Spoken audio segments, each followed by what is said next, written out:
बिस्मिल्लाहिर्रहमानिर्रहीम, अस्सलाम वालेकुम। Welcome to mum's kitchen secrets. आज मैं बना रही हूँ एगलेस मग केक, जिसे हम माइक्रोवेव में बनाएंगे और ये मग केक जस्ट 2 मिनट्स में रेडी हो जाएगा। बहुत ही झटपट सी इसकी रेसिपी है। लेकिन रेसिपी को स्टार्ट करने से पहले अगर आप मेरे चैनल पर न्यू है तो चैनल को सब्सक्राइब कर दें और साथ जो बेल का आइकन है उसे भी हिट कर दें। चलिए जी रेसिपी को स्टार्ट करते हैं। सबसे पहले ड्राई इंग्रेडिएंट्स को मिक्स करेंगे। 4 टेबल स्पून मैं इसमें मैदा ऐड कर रही हूँ।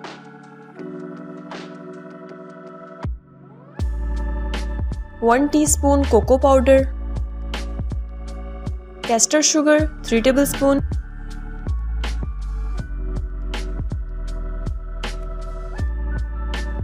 बेकिंग पाउडर 1/4 टीस्पून, नमक इसमें ऐड कर दें 1/8 टीस्पून, मतलब कि 1/4 टीस्पून से भी हाफ। अब ड्राई इंग्रेडिएंट्स को हम अच्छी तरह से मिक्स कर लेंगे।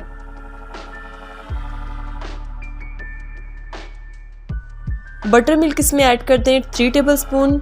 बटर मिल्क अगर आपके पास ना हो तो आप सिंपल दूध में थोड़ा सा लेमन जूस डाल दें और उसको थोड़ी देर के लिए रख दें। आपका बटर मिल्क रेडी हो जाएगा। 1.5 table spoon vegetable oil add कर दें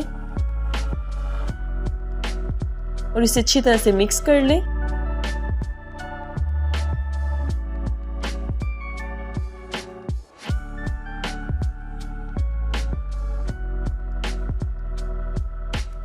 अब आप इसे जस्ट 2 मिनट्स के लिए माइक्रोवेव कर दें। Just with in 2 minutes mug cake हमारा रेडी हो चुका है। रफेलो से डेकोरेट कर रही हूँ। सो आज की हमारी रेसिपी बिल्कुल डन हो चुकी है। आप चेक कर सकते हैं कितना सॉफ्ट केक बना है। अगर आपको रेसिपी अच्छी लगी है तो ज़्यादा से ज़्यादा शेयर करें। अब मैं हाजिर हूँ एक नई रेसिपी के साथ। अपना बहुत ख्याल रखिएगा। अल्लाह हाफिज़।